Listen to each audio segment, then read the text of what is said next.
আসসালামু আলাইকুম প্রিয় খামারি ভাই বন্ধুরা, আশা করি ভালো আছেন। আমি ভালো আছি।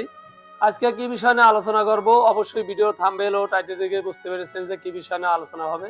আজকের বিষয় যে আমাদের খামারে কিভাবে আমরা কেঁচোকে সুস্থ রাখবো ও মোটা তাজা রাখবো ও উৎপাদন বাড়াবো। তাহলে এই বিষয় নিয়ে আজ আলোচনা হবে। আর এটা সম্পূর্ণ দেখতে হলে তাহলে অবশ্যই ভিডিওটা সম্পূর্ণ দেখবেন যে কি করলে পারে আমাদের খামারে কেঁচো সুস্থ থাকবে।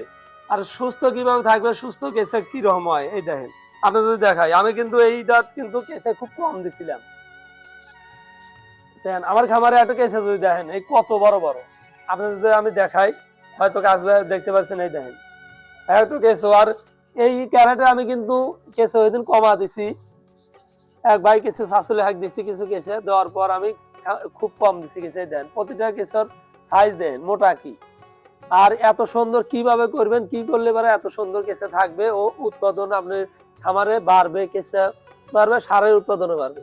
এই দেন প্রতিটার মধ্যে যে আপনাদের দেখাই আমি, এই দেখেন এই যে একটু কেঁচো দেখেন। তাহলে এইভাবে কি কি করলে এত সুন্দর হবে ও খামারে কেঁচো বাড়বে, সেটা হচ্ছে যে আপনাদের আমি দেখাই যে আমরা যখন ক্যারেটে কেঁচো ছাড়বো, ছাড়ার পর অবশ্যই আমরা কিন্তু প্রথম অবস্থায় ছাড়ার পর এই যে দু একটা উঁচা দবা যদি থাকে, এটা বড় যদি গোবরের ইটা থাকে, এলটা থাকে, ওটা কিন্তু আমরা গলাবো। এইভাবে গলা দিয়ে কেঁচো ছাড়িয়ে দেবো। ছাড়ার পর আমরা কি দেবো, পানি, হালকা পানি দেবো, ভিতরে যাবে। আর হালকা পানি না দিয়া, এটাই কিন্তু আসল জিনিস। আপনারা হালকা পানি না দিয়ে এই যে চিটাগুড়, যাকে আমাদের আঞ্চলিক ভাষায় বলি আমরা নালি, এটা কিন্তু আমরা অবশ্যই দেব। আপনার যদি 40টা ক্যারেট থাকে, আপনি 1 কেজি নালি নেবেন আর পরিমাণ মতো পানি নেবেন। আমি কিন্তু প্রথম সারার সময় আমি কিন্তু একবার দিছি, সারছি মুখে আজকে 8-9 দিন হয়েছে, তাই ওইরকম কেঁচোর সাইজ হয়ে গেছে। আমি প্রতিটি ক্যারেটের মুখে এবার আপনি কমা দিছিলাম, তো দেওয়ার পর মুখে খুব বললি 200 গ্রাম করে, 200 না 100 গ্রাম করে কেঁচো দিছি। কমা ছিল আমার অনেক হয়ে গেছিল। আর আমার ঠিক অনেক এর আগে এক ভাই নিছে, হে ভাই হচ্ছে এর আগেও নিছে। আর আপনারা কেউ নিতে চাইলে পারে আমার যোগাযোগ করেন। আমার যদি থাকে তাহলে আশা করি ইনশাল্লাহ 100% সুস্থ সবল কিছু আপনাদের দেওয়ার চেষ্টা করবো। আমার ঠিক নিতে পারেন। আর ডেসক্রিপশনে আমার নাম্বার দেওয়া আছে, অবশ্যই নাম্বারে যোগাযোগ করলে পারে। যে কোনো পরামর্শ ও যে কোনো তথ্য যে কোনোটাই ফোন দিবেন, ইনশাল্লাহ আপনাদের দেওয়ার চেষ্টা করব। আর এই নালিটা এইভাবে পানির মধ্যে আমরা ভালোভাবে গোলাবো।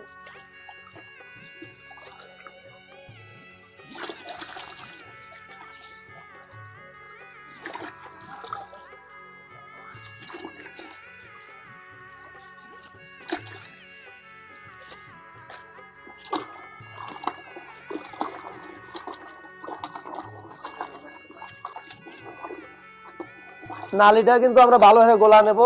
এই যে আমার গোলানো হয়ে গেছে, এখন আমি দিয়ে দেব। আর আর্দ্রতা কিন্তু আসল, শুকিয়ে গেলে কিন্তু কেঁচো খেতে পারে না। আপনারা অবশ্যই এই দেখেন আর্দ্রতাটা মাটি যেন ঠিক থাকে, এটা দেখবেন। গোবরের আর্দ্রতাটা ঠিক থাকলে সব ঠিক। এখন আমার আর্দ্রতা ভেজাই আছে, সেই জন্য আমি কিন্তু বেশি দেবো না, অল্প দেবো। এটা দেবো জাস্ট আবার খাবার হিসেবে। এইভাবে আমি 5 কেজি পানির মধ্যে হয়তো গোলাছি। এটা আমি 32টা ক্যারেট আছে, এটা ভাগ ভাগ করে পরিমাণ মতো দিয়ে দেবো।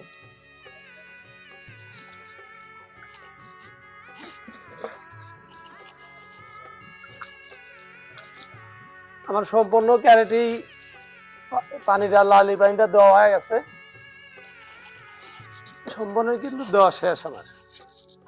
এখন কি করব, এটা কিন্তু রাখা যাবে, উদম রাখা যাবে না। এটা সবসময়ের জন্য আমরা ঢেকে রাখবো। কেঁচো কিন্তু অন্ধকার পছন্দ করে, আপনারা সবসময়ের জন্য অন্ধকার রাখবেন। কিছুতে ডাইরে রাখবেন, কালো পলিথিন অলি হয়, ঢেকে রাখবেন। আবার দেখেন এমন ভাবে ডাকবেন না জানি গ্যাস হয়ে যায়। ঠিক আছে, গ্যাস হলে কিন্তু আপনাদের খামারের সব কিছু মরে যাবে। এটা যে এত সহজ উৎপাদন হারা, এত নষ্ট হারাও সহজ।